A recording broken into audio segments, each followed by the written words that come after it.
How are you? I'm doing good, Sha. How you doing, homie?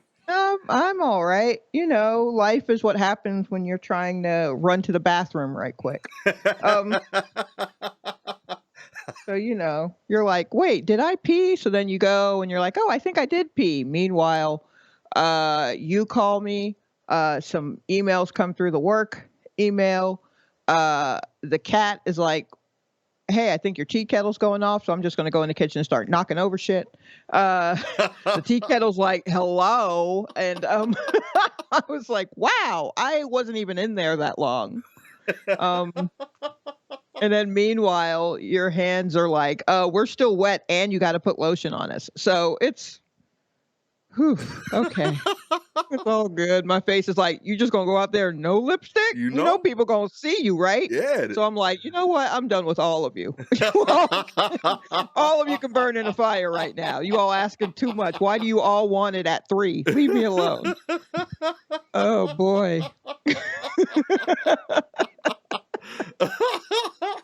Well, Uh, Sha, you always could just tell me, hey, 3:15.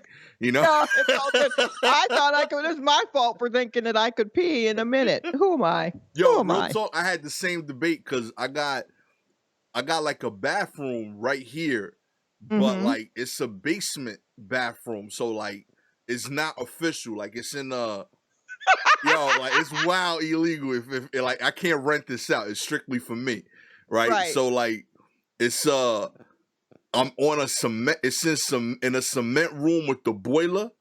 So Oh, like okay. yeah, so it's like it's not welcoming. So I'll go there like to pee, but I don't Uh like huh. pooping there, you know. But Right. I looked at the time. I was like, damn, I gotta poop. I can't go back into my apartment, just Right. for the home field, So I was like, nah, I'm gonna do it here today. I manned up, I dealt with the dripping noises of the boiler, you know. But I'm here, I'm ready. But you're right. I normally I would have gone upstairs just because of the awkwardness of it. But then I felt like I was gonna be panicking. I was like, Right. there's no way I'm gonna get everything ready on time. Yep. Yep. Everything was very close to being perfect, and then I was like, all right, well, let me pee because if I don't pee now, I may never pee again. And then I did, and then everything in the house just it was like Beauty and the Beast, I assume. I didn't see that. But it had a lot of talking teapots and weird cat things, right? Yeah, same Yeah, energy. so yeah, same energy. They all were letting me know something was up. There was something changed in the barometric pressure. And so You've yeah, made it though, yeah, Sha. yeah. Oh my It's gosh, all it's so good. much. It's all good. Yeah. We'll get into the news, Sha. No worries. We'll do Oh we'll do yeah, what we do. let's do that. uh, today, on the recording day, is Trump's first day in the impeachment trial, and I just gotta respect the gangster. The Democrats kick it off by showing footage from the Capitol riots at the trial. That's right, as part of the opening remarks Ooh. in the Senate impeachment trial. Lead impeachment manager Rep. Jamie Raskin showed footage from the day pro-Trump rioters stormed the U.S. Capitol building. My man is setting the tone early. Like, yo, listen, this the dude y'all repping? This dude right here with this nonsense? These are his That's peoples? nicely done. Yeah, Nicely I done. respect the gangster right there. I've been really appreciative of CNN in general with these articles because like obviously I try to like get like real news as often as possible. So I go there first Mhm. and I try to pick stuff just because I want to make sure people know, hey, go there, they do good work. But also because like I don't know if you've gone to CNN often to their website. I feel like the website editor like is giving like subtle cries for help. Um so I like whoever, if someone knows them, tell them I'm reading their articles. I appreciate their work and I see them. But yeah, like there's like little shot. Maybe I'm bugging, right? You tell me, you go on the website, this is what I saw, right? I see all these articles, they're Mhm. important articles, right? Like including this one, right? I thought it was really dope that this was noticed. But I also noticed that like every now and then they're like slipping like a headline title that's just like a little too like, yo, help me. You know, like these are real. This is a real 2 headline titles I saw today on the main page. I ain't like click no weird tabs. I'm on the CNN.com. 2 articles I saw. One was, are eggs good or bad for you? And then the other one is this how I die? Oh, wow.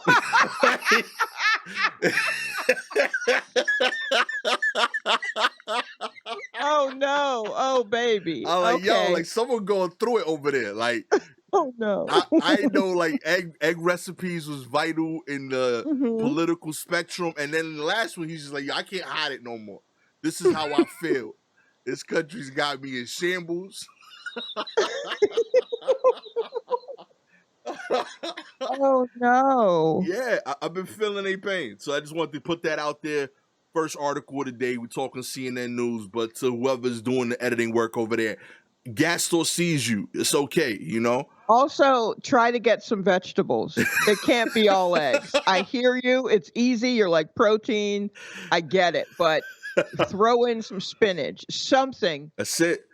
like a green bean, Yeah. and then you'll bite into it and you'll go, okay. And it'll change a little bit. But please throw in a vegetable. And that's like a reminder to myself. Some green peppers, you know, do it up. Yeah, do something, but you can't. Don't let the eggs get you down, man. Oh man, I really wish I made that up. That is so. Oh man. Next article, actually submitted by one of our listeners, the homie Bishop. Thank you so much. Appreciate you. This is in basically like U.S. being, you know, stupid as usual news. Utah schools will no longer allow parents to opt out students out of Black History Month's curriculum. So A, glad that's happening. B, I'm mad that this is something they like just decided. But yeah, Utah charter school said it's no longer allowing parents to opt students out of its Black History Month curriculum after drawing backlash for initially giving families the option to do so. Maria Montessori Academy director Mika Hirokawa said in a statement shared with The Hill that all school families are now participating in the curriculum and that going forward it would not allow parents to opt out of the lesson plans. Yes, this is a 2021 article. Just wanted to let our listeners know this is today. This is wild. I'm looking at this article. I'm blown away by it. All right. So I heard about the story about Utah saying, hey, you don't have to do it. So it's this, I guess it's this Montessori school, which, look, I don't have any kids. So I don't have a strong opinion on Montessori. I just assumed it was another word for preschool. When I first heard it, I was like in 3rd grade or something. Right. And there was just like, oh, so-and-so goes to Montessori. And I'm like, what the hell is that? And it's like, oh, and it is. It's a preschool situation, right? Yeah. But there's something special about it. Does every kid get a medal? I don't know what's special about Montessori. Like they're teaching them earlier. I don't understand what the deal is. My understanding, as a parent, I did a little research on it. And, I'm sure it's deeper than this, but my understanding is that it is student-led teaching. So like the students decide what they want to focus their learning time on. And a big part of their thing also is that they tend to be a bit more blended with age. So instead of like being strictly 5-year-olds, it'll be 5 through 7. And it encourages a mixture of like leadership and helping and community aspects. A lot of it sounds cool theoretically. A lot of it also sounds like the beginning of like Lord of the Flies. So I'm not. Yeah. Like if I being real shot, if I had 1,000 kids, I would like 100 of y'all gonna do more Montessori in schools because I want to see how that works. Right. But I only got 2 kids. Like I can't gamble on my 2 kids on this like new age idea. But right. That's what I've understood of it. knowing that explains, because I just saw in this article where um, a letter was sent out uh, telling that administrators were letting the children exercise, quote, exercise their civil rights to not participate in Black History Month at the school, end quote, because a few families had asked not to participate. And I get the whole thing about Montessori is that the children get to pick the direction of the learning, Yeah. and some of them didn't feel like learning about Black people in Utah. It's understandable, because Yeah. I'm guessing that's just learning about the Utah Jazz. But like, they're that doing great. still is, You know, they're over 500 this year. What more do I need to know? it's just stats. It's just stats is all it is for Utah. But I guess now they're just like, okay, so it's not going to, from now on, it's not going to let the parents opt out of lesson plans, which may go against the heart of Montessori, but also, I don't know, man. Like, that seems iffy to just let like, of course you're going to get backlash if after all of this time, after all the things that the kids could opt out of learning, now is when they're like, let's use it now. Like, now is when you call your lifeline for your millionaires on Black History Month. No one did it for math. Yeah, like, this is the first, like, if anyone was like in doubt that like some kids are just born evil, like, this might like sway you. Like, it's too early to say like, nah, he learned that. Like, if you like 4, you're like, nah, B, I don't want to learn about them. Like, that's a little like suspect to me. Yeah, I'm like, huh, okay. How would the kid? I mean, I wouldn't have known between 5 and 7 that I never really want to learn about history. Yeah. That took much longer. So I wouldn't have known to opt out then, let alone Black history. Yeah. In fact, from 5 to 7, honestly, I was submerged in the deepest Black history you could imagine. So I didn't have it was only Black history.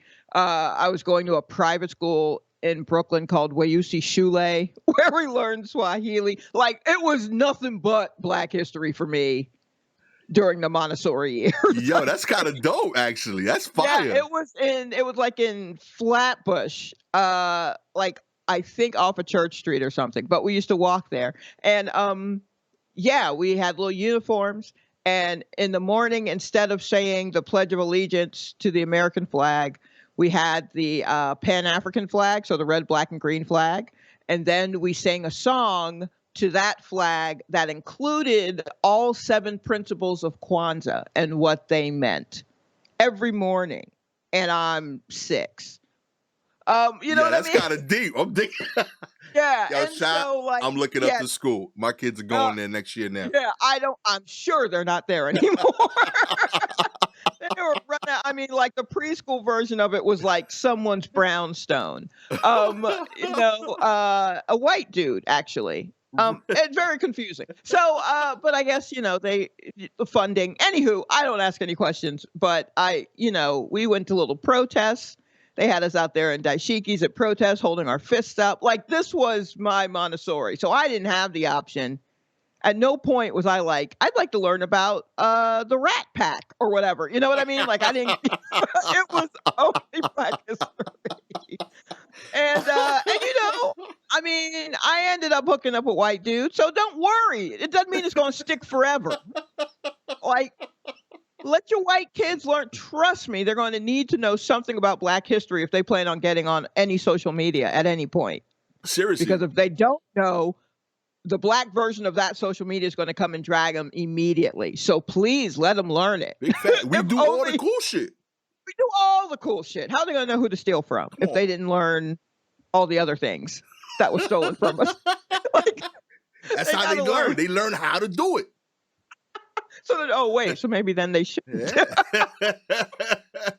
That's why I'm always surprised. Like, why are their parents like pushing this? Like, you should be sticking like all of this on them. Like, nah, B, keep this. This is how we've kept our lead. Like,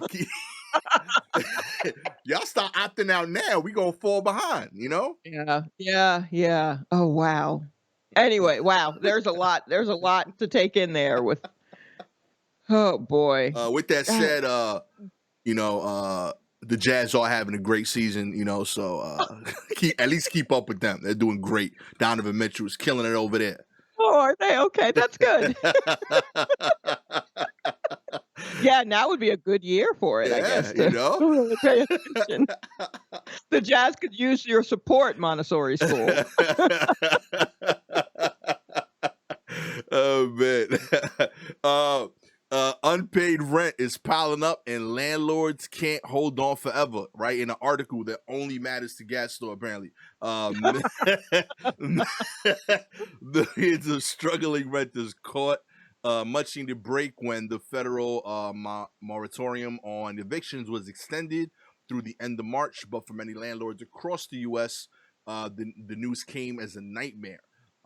It's important to recognize that after 10 months of severe economic distress, job loss, and decline in rents, everyone is hurting, said Bob Pinniger, president and CEO of the National Apartment Association, an industry group representing property owners. See, that's a deceptive title right there. National Mhm. Apartment Association. I was like, oh, this dude's repping the people that rent. Nah, he flipped it on me right there, right at the end. Industry repping the owners. I get this. Like I've stated before, I am a homeowner. I have like the massive amount of 2, 3 tenants, and definitely I get this article. I understand this. Ideally, there'd be like a balance, right? Like an understanding of like no one has to pay anything, because I don't think the answer that they've given is fair to the renters either, right? Like the moratorium isn't saying you don't pay rent, it's just saying you don't pay rent now. So like Mhm. at some point that bill's gonna come and they haven't figured out a valid solution. And in turn the landlords have still had to pay mortgages. Most landlords are not huge conglomerates. They're people like myself that own a building.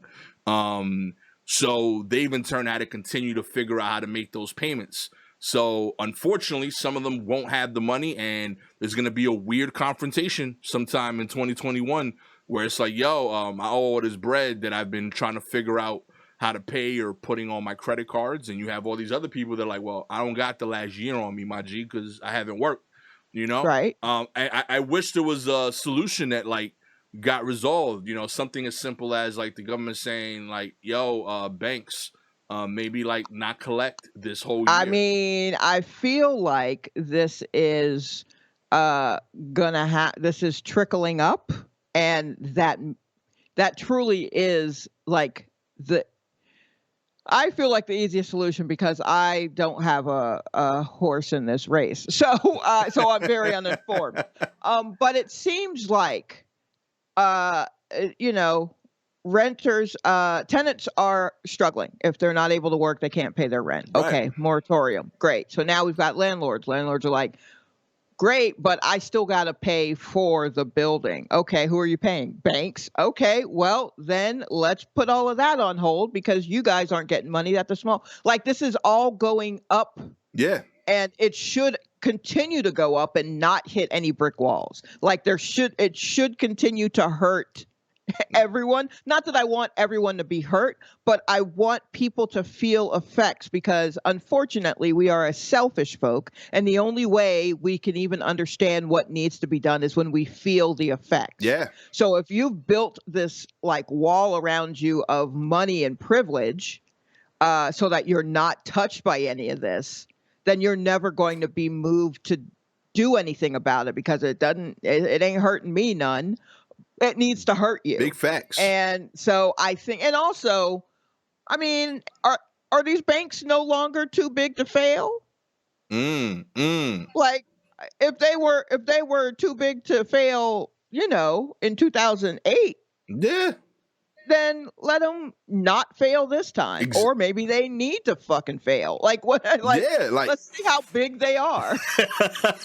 yeah, it never it didn't make sense to me from the beginning. I was like, thankfully, like I told people, like I've been pretty direct and upfront about this being an opportunity for people to show their humanity. Mhm. I was far ahead of the government's moratorium in speaking with my tenants and working out deals with them directly because it made sense to me. I was like, yo, your rent. Like I had people like, yo, your rent is $1,400, and they were like, yo, I got 6, but he's paid me rent for 5 years. So yeah, Right. that makes sense to me. For the next 6 months, let's work that out, and then when you're back to normal, we'll be paid normal. I had someone Mhm. else, yo, I can't. I could pay you the full rent, but is you only rented to 2 people? My son and daughter's moving in with me. Okay, but I'm gonna still get the full rent. That makes sense. Yeah, that like it felt like a chance to make logical decisions, but Right. Right. and that helped each other out. Right, they found a way to make sure that I could still pay the bank, and in turn they found a way to survive. Like those were like logical conversations, and I figured that out in a week.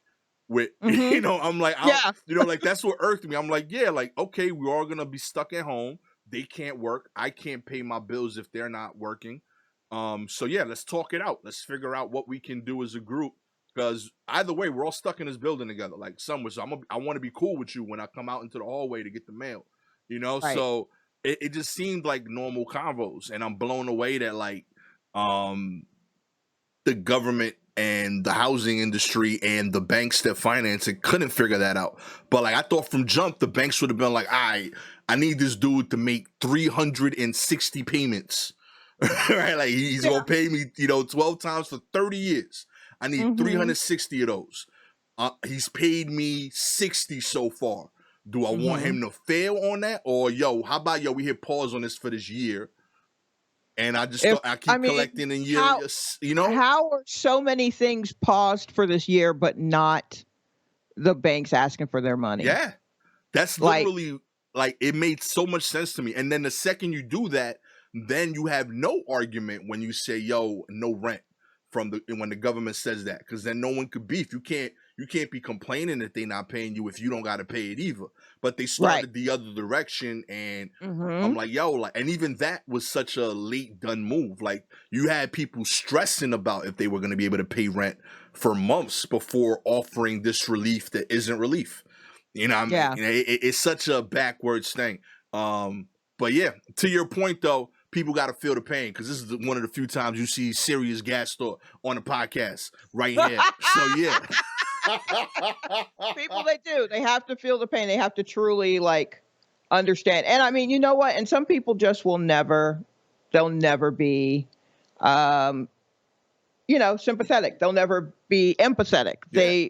They will only be about their money. And it took them, some folks, I'm thinking of a particular person, someone in my family dealing with a particular landlord person who it seemed to take that landlord a minute to even get to the human side of it. Yeah. But before that, the landlord was just like, "Where's my money? Why didn't you use this? That's supposed to come to me. How do you know all that? Why? Is Hey, increase. yeah, like what? What do you mean? How is everything that I do supposed to come to you? You think you're the only one? Yeah. Like it's just very, it was very annoying, and I was just like, I mean, I'll just fly down and we'll run up on them, but I can't.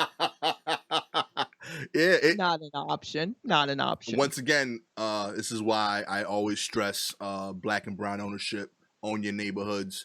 Anybody Mhm. unsure, feel free to hit me up, but one at a time, because then I get like Yeah. real If it's soapboxing. Y'all flood my emails asking me, yo, how do I apply for FHA loans and shit.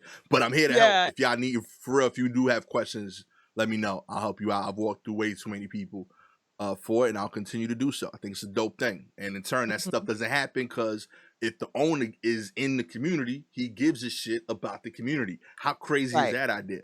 You know what I mean? Yeah. Yeah. Yeah. Yeah. So I don't know. It's a tough predicament to be in, and I really wish. Uh, I really wish, but now I feel like we're waiting for a building. We're waiting for an entity to decide Yeah. instead of like individuals. Now we're going up against, But I think it's time, isn't it time? I, I feel like it's time. We've already chinked the armor of Wall Street, right? We set white people back on their heels a little bit. there we go. Um, we're exposing all kinds of wild stuff in healthcare, in in the work area, just in like retail and like warehouse work, just all of the who's considered essential. We're really pulling back the curtain on a lot of stuff, and banks. I mean, y'all been kind of chilling ever since y'all got y'all. Ed McMahon showed up with a giant oversized check for you in 2008. Talk about y'all too big, but maybe you're not too big. I mean, if we all in the house, the only thing that's bigger than us right now is COVID. The rest of y'all ain't too big. That's it right there. Anybody could get it right there. Anybody could get if there's. Anybody. I really feel like that's what COVID has on the back of its jersey is anybody could get it. Yo, COVID is gangster. Real talk. That's fuck. COVID don't give a damn. COVID is a G. Real talk right there. COVID took out Marlowe. That shit from Baltimore right now.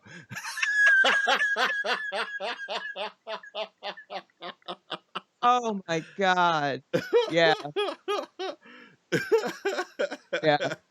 COVID has never played. COVID is not playing and has never played. So, I mean, people gonna learn. People gonna learn. Yeah, fuck around if you want to. I have said fuck around if you want to so much in the past year. Thanks to COVID. Like, okay, I'll fuck around if you want to. COVID is collecting. It means business. Yeah. Oh, I know COVID was wild. You know how many phone calls I got this week about people like on the low asking if I wanted to get like my shot. Like, oh yeah, early, like yo, I got the plug. You trying to get this shot this week? I'm like, like what? I'm like, they're supposed to give those out. I'm like, yeah, but I got a way to get it early if you want. You know what I mean? Let me know. I get it, but I also don't want to get the shot at an underpass. I'm not trying to get the shot on Myrtle while the M is going over my. You know what I mean? Like, yo, you just gonna throw away them swabs like that, my G? Yo, we gotta share those, man. Yeah, I'll wait. I think I'll do my best to wait it out. Oh man. Super Bowl ratings are in. And they're disappointing, sadly. Oh, man. Taking place in the middle of a global pandemic, the Super Bowl was an NFL championship game unlike any other. But the big game still brought in another Super Bowl victory for Tom Brady. Props to him. And a sizable but smaller audience.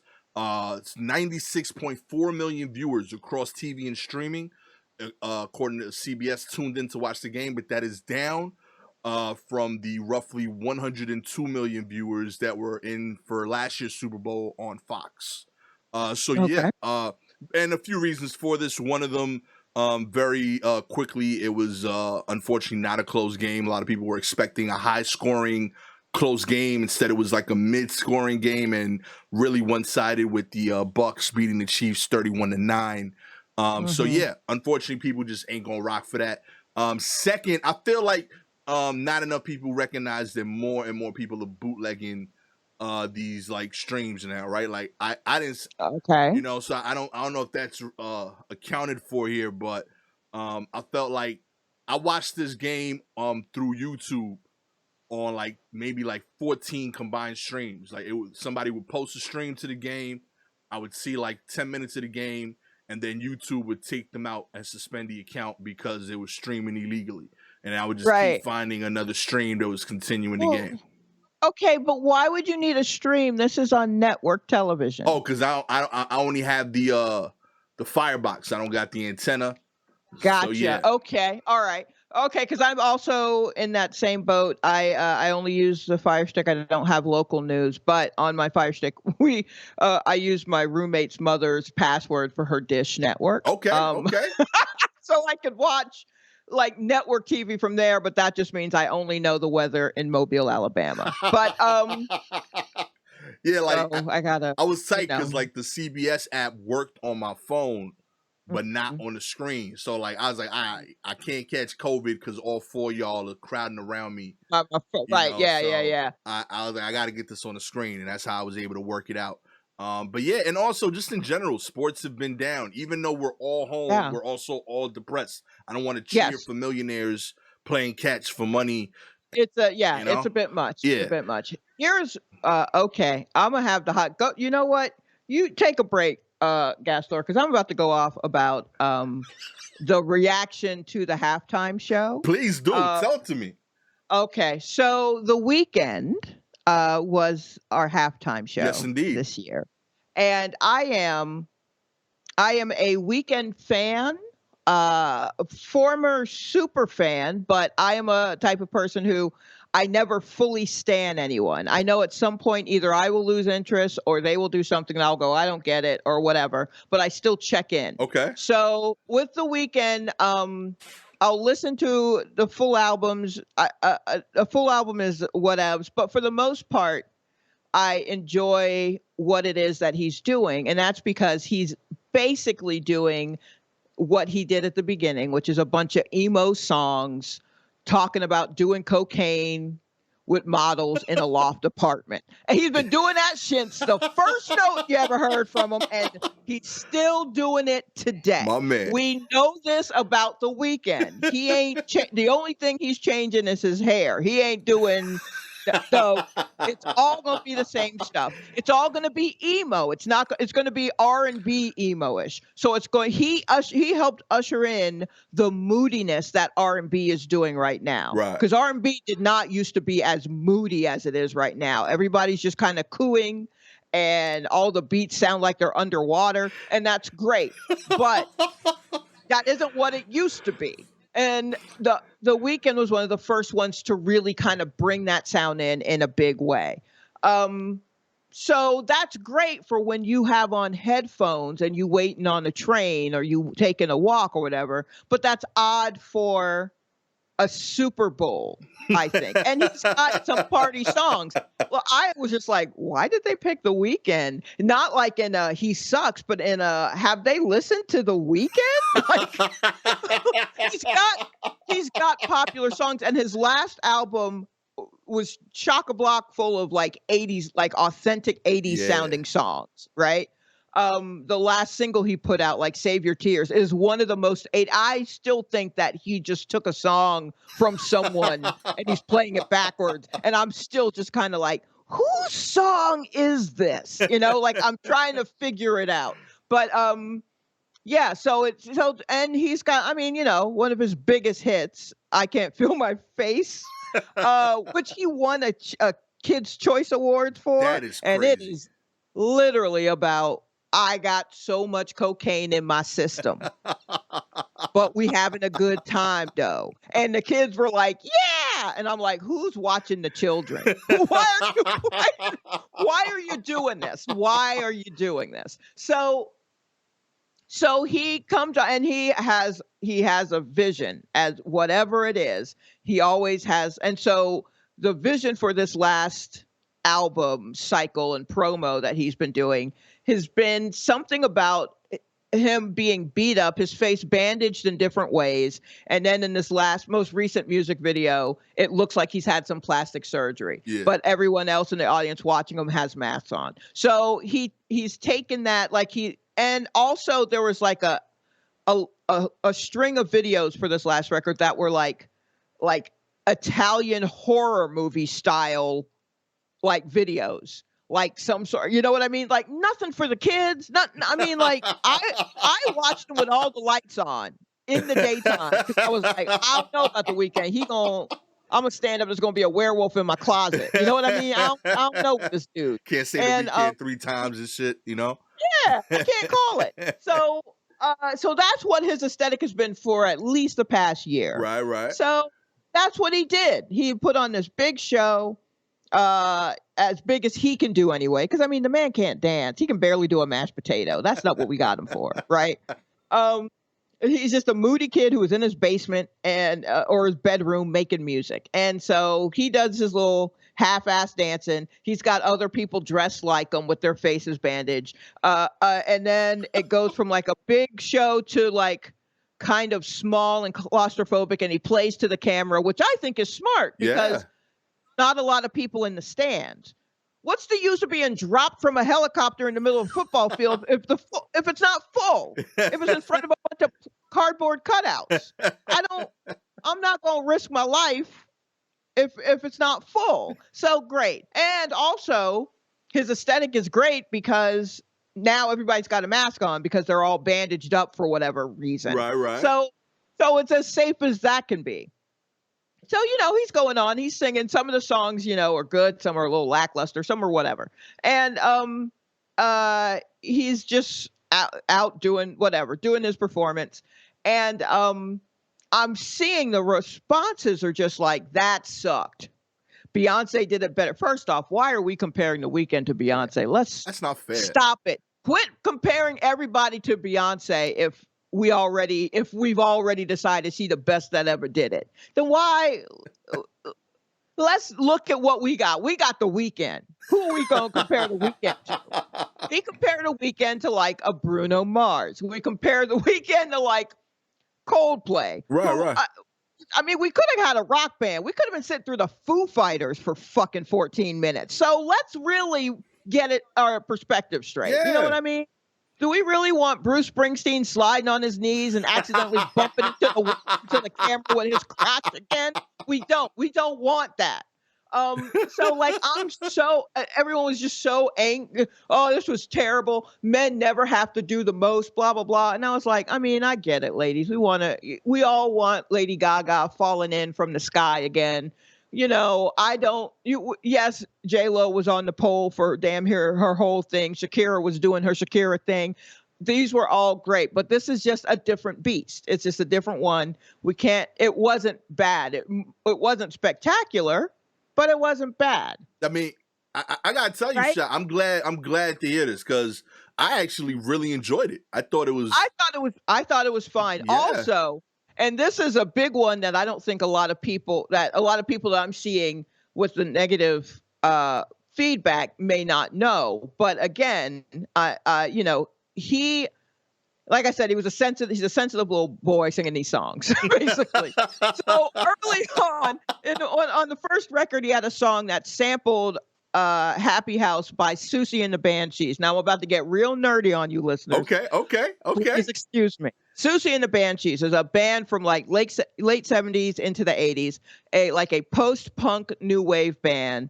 And they're British band, enjoyed by art kids and goth kids from the late 70s into the 80s. Okay. So if you're that old and you remember all those kids that sat at the edge of the hallway at a certain set of lockers in high school, and they were all dressed in black, and they all seemed kind of mopey, and even their gym clothes were black and droopy. That's who loved Susie and the Banshees. They also loved The Cure. They also loved Depeche Mode. They loved all that dreary shit. And let me tell you, I am here for it 1,000%. That is how I raised myself on that kind of shit. But I also enjoy R&B.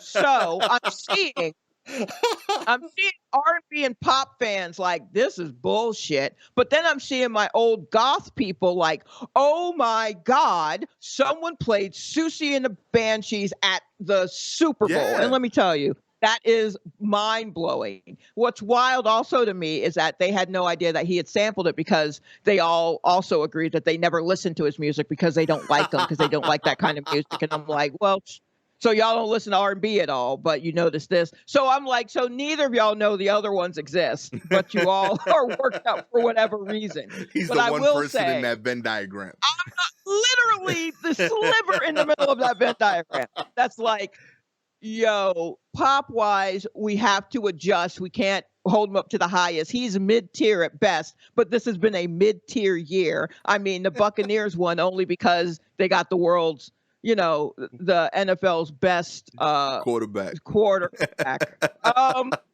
Who somehow wins everywhere he goes. I mean, look, I'm not saying the fix is in, but it's a little really Tampa. You turned Tampa around anyway. So yeah, so like I'm the only one who cares, but I do. So it's like we gotta adjust.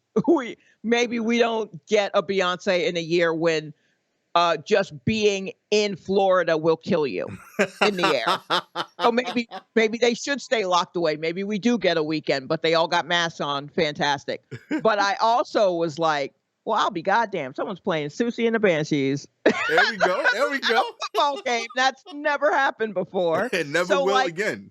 And no, it certainly won't. It absolutely won't. Anyway, that has been on my heart so heavy for the past few days. I literally almost went on IG Live to bitch and moan about it. And then I was like, Shalewa, drink some water, go to bed.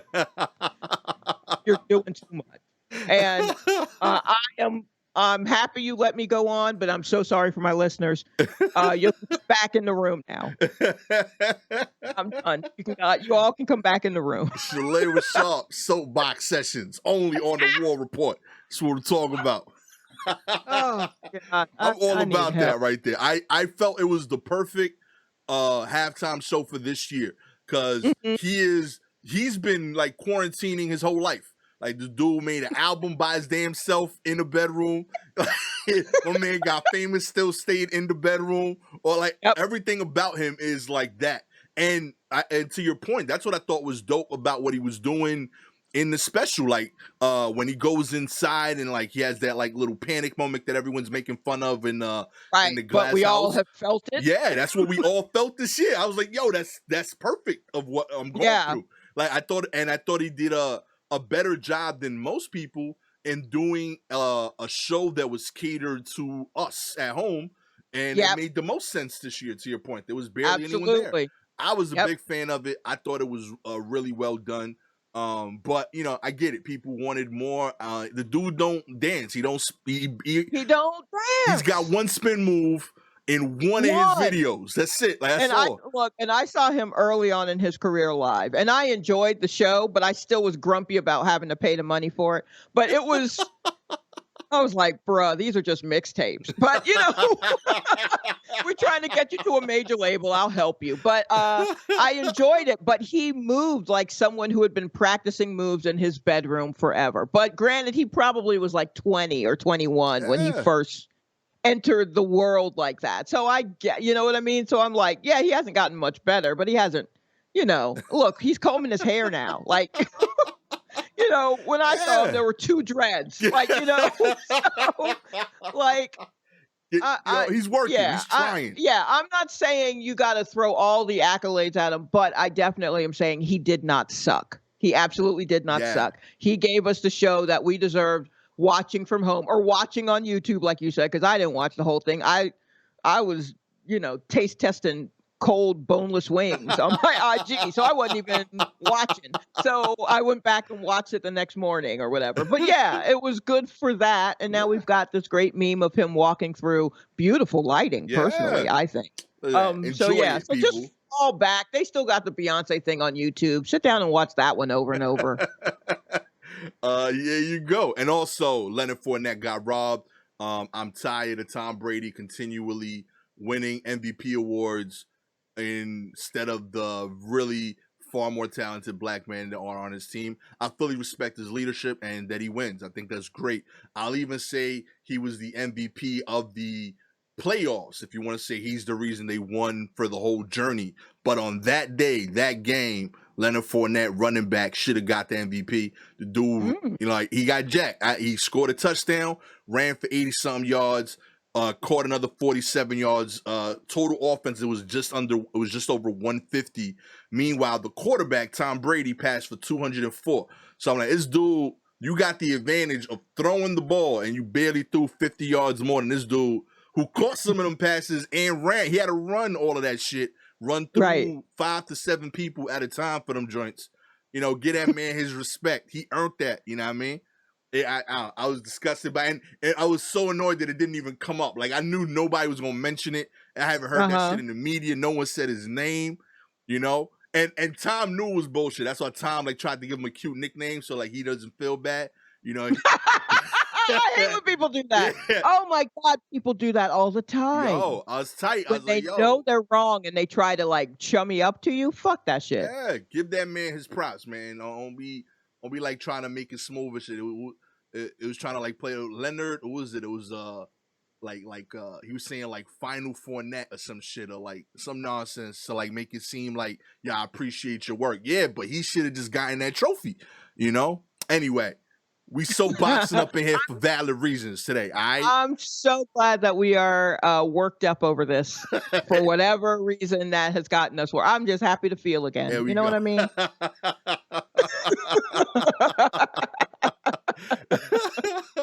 Was thrilled. Back to the news here. This is a real article. A male polar bear kills a female polar bear during breeding attempt at the Detroit Zoo. Female polar bear was killed by a male polar bear during an attempt at breeding on Monday. Female Anana, who was 20 years old, and male Nuka, 16, had lived together without incident in 2020. And zoo officials say they were surprised and devastated by what happened. This was completely unexpected, and the Detroit Zoo staff was devastated by the loss of Anana.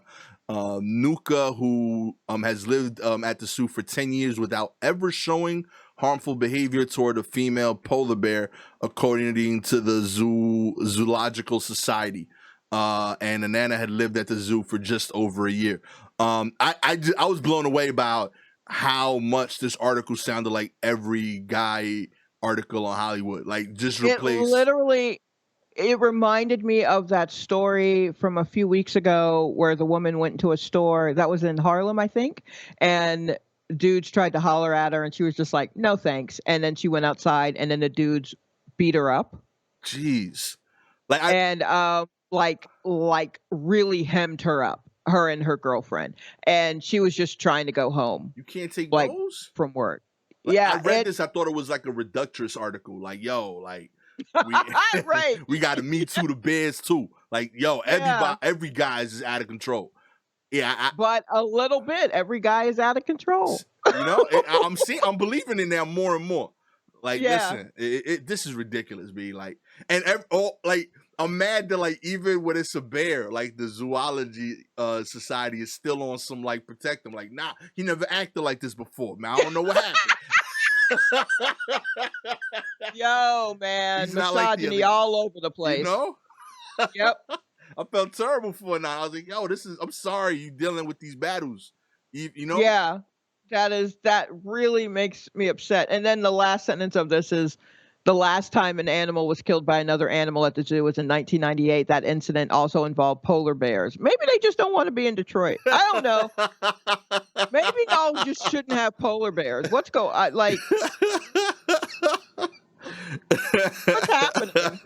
I really don't like them numbers. I know that's a long time, but I still don't. Get that. The car industry left and everything went crazy.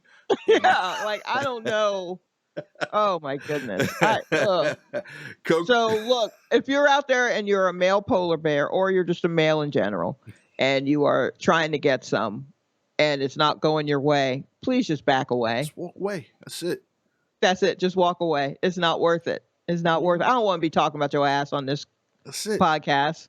That's all. Talking about maybe you shouldn't be in Detroit. I don't want to do that. Yeah. Yeah, like, I don't think not enough guys understand, like, shooters shoot, like, the phrase, right? Yeah. That means keep, like, trying with other females, not keep trying with the same female. Right. You know, like, she said, no, it's okay, move on. It's okay. Someone will like your nonsense. I promise you. You know, whatever shit you think is cool that she didn't think was cool, it's all right. Someone's out there for you. Someone's out there, but you're not going to find it while you keep trying with this one. Let that one go. Yeah. And it's just not cool if you had to trick her or convince her, like, make her think your shit is cool. Just find someone that thinks your shit is cool. And that's it. Relationships are hard, y'all. Oh, my goodness. Coca-Cola is introducing its first bottle made from 100% recycled plastic. It is launching a new bottle size for the first time in a decade, but it's what the bottle is made of that marks an even more notable first. 100% recycled plastic material. The new 13 by 2 ounce recyclable bottle that some customers will see on the shelves for the first time this week, made entirely of other plastics, is the latest move in Coca-Cola's several-year initiative to reduce its plastic waste. Coke is also hoping the size attracts younger, under 25 drinkers who are seeking sustainable packaging and sometimes even shunning the company because of their current options. Okay, so you think by giving them 13 ounces instead of 20 ounces and putting it in a more sustainable packaging, that's what's keeping the young people from drinking Coca-Cola? I mean, I under 25 drinkers. Oh, I would dare say that if there is a teenager, who is not drinking all of the soda that they possibly could drink, it is because their parents are on their ass right now telling them not to drink soda. Basically.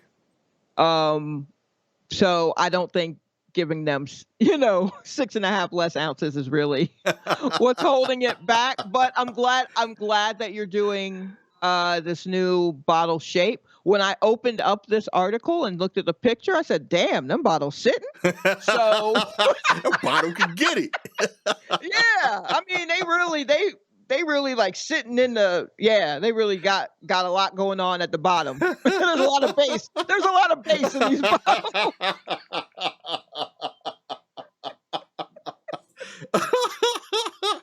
There's a lot of bass in these bottles for sure. So, and also to any of our Black listeners, this includes Sprite. I'm looking at the Sprite bottle as well. Yes, So indeed. I know Yes, that indeed. that's what we drink. It is. So that also includes Sprite. There you go. You are included. Yeah. We're being They accounted didn't, for. they didn't forget about us. Oh man. Instagram wants Reels to be more than a hub for recycled TikToks. That's right. Instagram's short form video feature has been flooded with popular TikToks, and the Facebook owned company seems to have noticed. On Tuesday, Instagram said it's making changes to the videos it recommends in the dedicated Reel tab on the home screen, including not serving up videos with watermarks or logos from other platforms as often. They've done the research, and people are finding the experience less satisfying when they see the content is recycled from other apps or is blurry and low resolution due to the recycling of the video content. However, Instagram did not mention TikTok by name because that would just acknowledge the fact that this is a stolen feature. So yeah.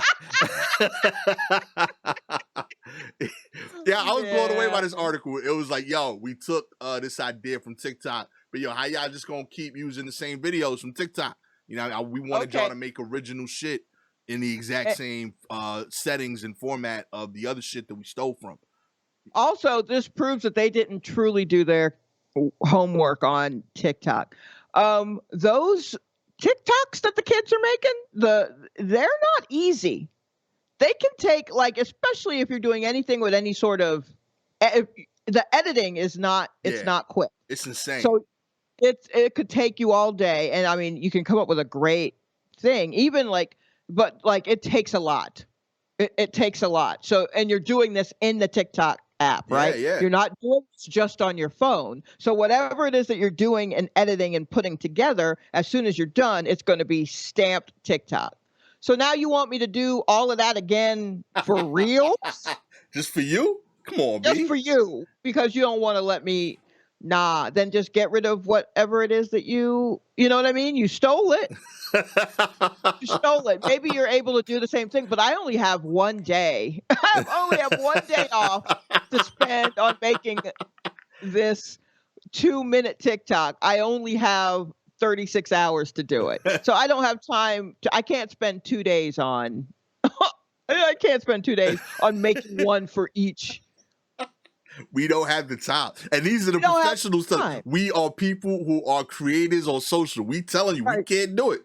Can't do it. We can't do it. Can't fit it into the day. Yeah, I mean, like, do you want your kids to go back to school? Or you want them sitting around making TikToks and Reels? What do you want?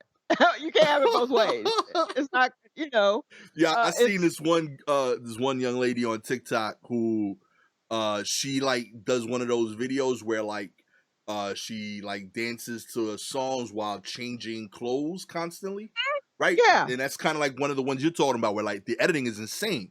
So she'll do a move, new outfit, and the video was 12 seconds. Then she posted a behind the scenes video of that on YouTube of how she made it, and the whole process took 18 hours.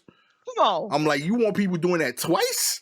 Yeah, 'Cause- nah, go on and just fucking give us a filter to clean it up so it doesn't look so exactly. you know what I mean? Like, just or get rid of reels. Another thing that it's funny that you picked this out because a thing that I read like a week or so ago, a change that Instagram wants to do is they want to limit your ability to post someone else's grid post on in your stories.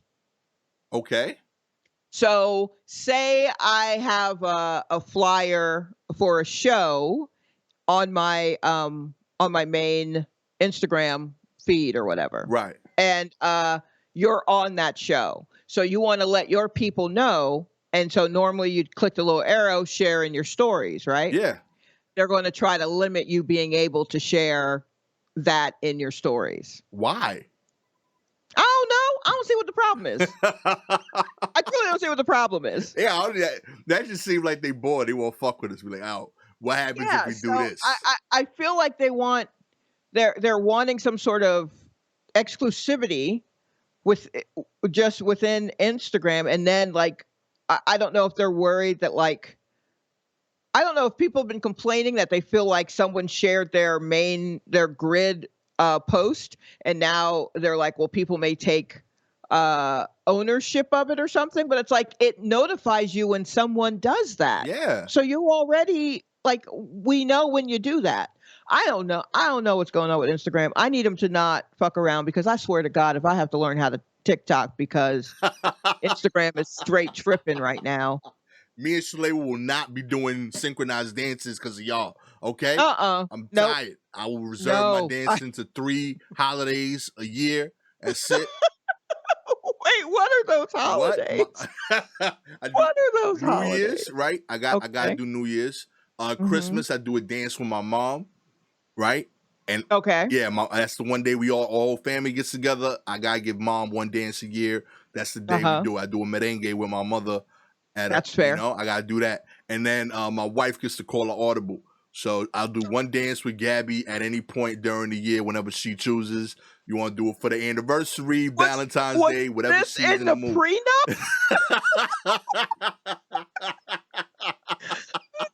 The rules are so stringent. I feel like that you have this notarized somewhere. It's what I've realized. Like, yo, if I do less than this, we have a problem that year. Like, if I'm looking back, like, yo, 2016 was hard. Oh shit, I missed that dance. You know, like I always see the correlation, so I know if I hit those numbers, I'm good. You know? Wow, that's so funny. Oh man, that's hilarious. That's so great. Finally, in closing news for today, Michelle Obama is launching a cooking show on Netflix. Oh, that's what's up. Former First Lady Michelle Obama is launching a kid-centric cooking show on Netflix. Obama will be a star and executive producer of Waffles and Mochi. Mochi, am I saying that? I think maybe Mochi? Waffles and Mochi, which will be available for streaming starting March 16th. Geared towards a younger audience, it will feature 2 puppets, aptly named Waffles and Mochi, and Obama as the supermarket owner. The show will chronicle their journey as they try to become chefs. Oh, I dig the ambition in. That's kind of cool. Yeah.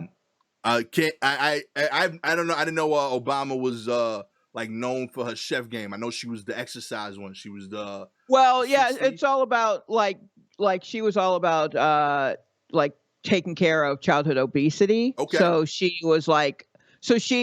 built a garden that they used in the White House. She built, had a garden built. Do you build a garden or do you plant one? Anywho, and she had them working out and, running all over dancing on stages or whatever it was she was doing. So this makes sense as a continuation of that brand of like helping the kids move, especially now. Like I would be happy if these little Waffles and Mochi came over and cooked for me anything really. Whatever, make waffles and Mochi. Actually, those are 2 very sweet things, so maybe not. But I love this so much just because, like, for anyone that was on some like, yo, Michelle should run for president shit, you think she wants to give up this fun ass sounding job for that stress? Like, you guys are wild. And she did her time. She helped us as much as she can, and she'll pop in for the assist every now and then. But this sound like a blast, like to be doing like, yo, what you did today where I fucked around in the supermarket. You know what I mean? I chill with these puppets all day. I was kicking it. Now, that sound like a blast. You want me? I really hope that Barack turns to Michelle and says, "Hey, what'd you do today?" And she goes, "Man, I fucked around in the grocery store." I hope that's how she answers that question. Yo, man. I'm just chilling with these puppets. And then that's it. No further explanation. He just like, word. And they go back to watching whatever they're watching. That's how I picture all their conversations. I love that. Oh, man. If you like what you heard, if you want to hear more Obama fan fiction, whatever you're into.